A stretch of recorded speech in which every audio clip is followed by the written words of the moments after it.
So what tends to happen is that because we keep hearing the same thing again and again, we tend to develop a certain belief about what is true and what is not true. We develop a belief about what works, what doesn't work. So for instance, companies or businesses have been started even hundreds of years ago. What is the big deal about startups that has caused all of us to grow nuts over the last 2-3 years? What has changed? What is new in the startup space or the new business creation space? Okay, so first, the online world. Internet/mobile technologies have got so prevalent. We have some great success stories, both in terms of enterprises which have become unicorns and individuals who have also become billionaires.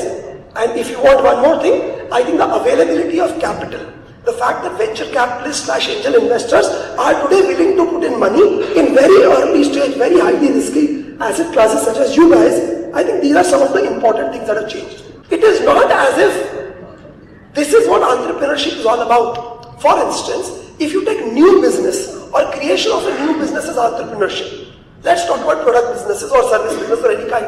You will realize that almost no new business, which means less than 1% of them, ever raise equity capital. Did you know this? While if you want to read about entrepreneurship, software product companies, etc., it seems that entrepreneurship has become about raising money. That it is almost as if fundraising is the goal of entrepreneurship. Logically, we all know that is not the case. What you believe is the truth is not how you operate. For instance, let's make this more local to the product ecosystem. Let's talk about venture capital, because indeed, if you try to correlate the graph trajectory in which the product startup ecosystem has grown, I think there are only two very direct correlations I can find. That the product startup ecosystem has grown directly proportionate to mobile telephony penetration. This is one direct correlation. And second is with availability of venture capital. I personally think that the venture capital ecosystem has grown by leaps and bounds and continue to do so. However, as some of their portfolio companies or companies that they invested in are now coming to relatively mature stages, we are finding that the truth was not as rosy as it was portrayed to be or expected to be. When investments happen in a company, there are 2-3 things that always look crazy. One is the tons of money that these companies seem to be raising.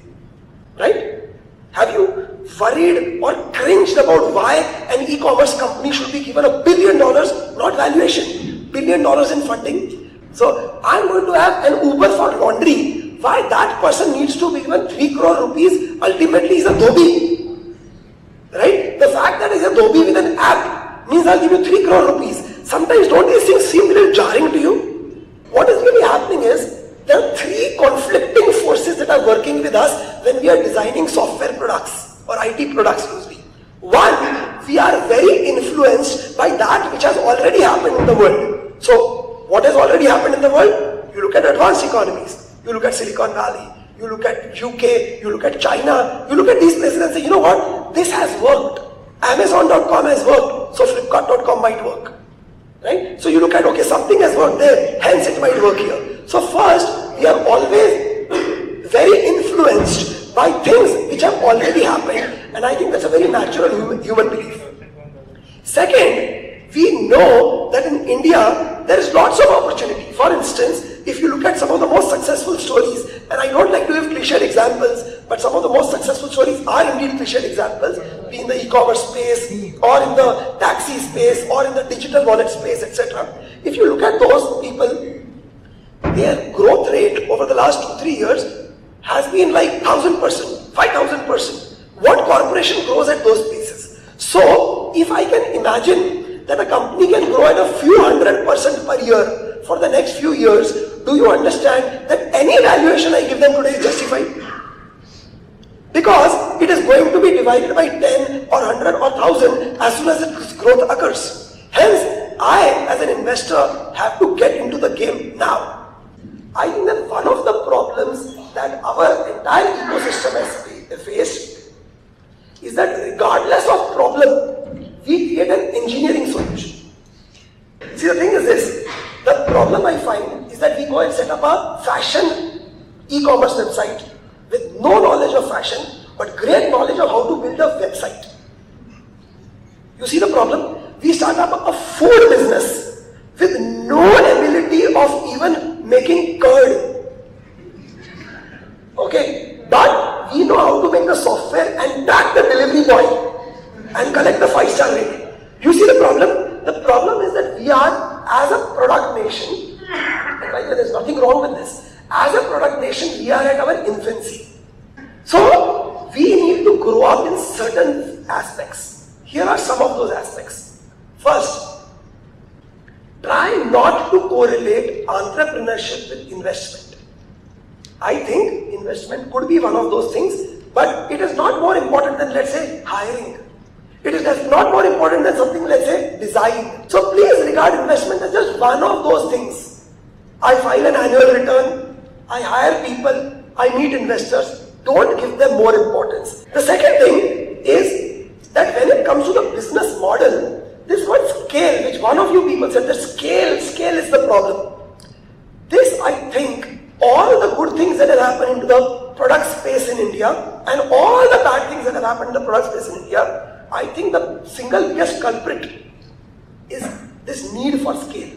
Yeah. So on the one hand, a venture capital investor cannot make money if you don't scale up rapidly. That apart, so the problem from the VC side is that they can only have you growing very, very fast. From your side, unless you have luck, insight or tremendous capability, it is very difficult to manage a rapidly growing organization. Fundamentals of economics will always win. What are the fundamentals of business economics? Eventually, you've got to make money. Note, money comes in various shades. There are two specific shades I'm very interested in. One is called revenue, one is called profit.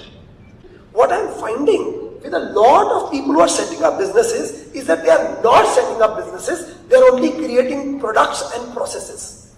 They are not creating the enterprise. So when somebody tells me that no, this is what my product will do, I'm like, great.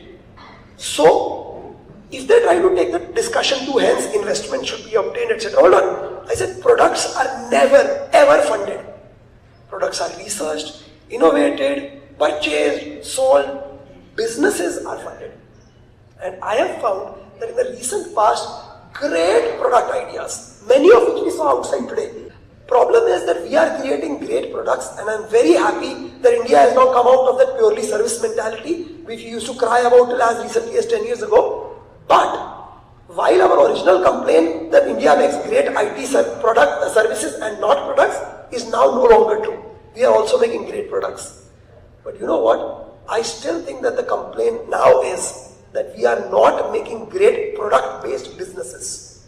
Because a business is so many things. Once they become good, functional, robust and scalable, somebody else also makes them. Because now there is a very good role model. Right? Everybody can become another Amazon. Right? The problem is now taking this product and creating a valuable business around it. In my opinion, most founders don't understand this question, leave alone coming up with a good answer. In fact, when a founder meets me and they want to tell me what they do, the only thing they will tell me is their product. I say, okay, that's a good starting point, but tell me, so how are you going about it? They will now describe some other dimension of their product. They will not talk about the work culture. They will not talk about people. They will not talk about the unique customer acquisition strategy. They will not talk about how they are growing their enterprise. What if I told you something really stupid? Listen to what I am saying, because you are going to think it's really stupid. And by the way, I think so too. But you know what? When you take two events which have 100% correlation with each other, and it seems like there is no logical correlation, but they seem to occur at the same time, you have to think, is there some cause effect going on?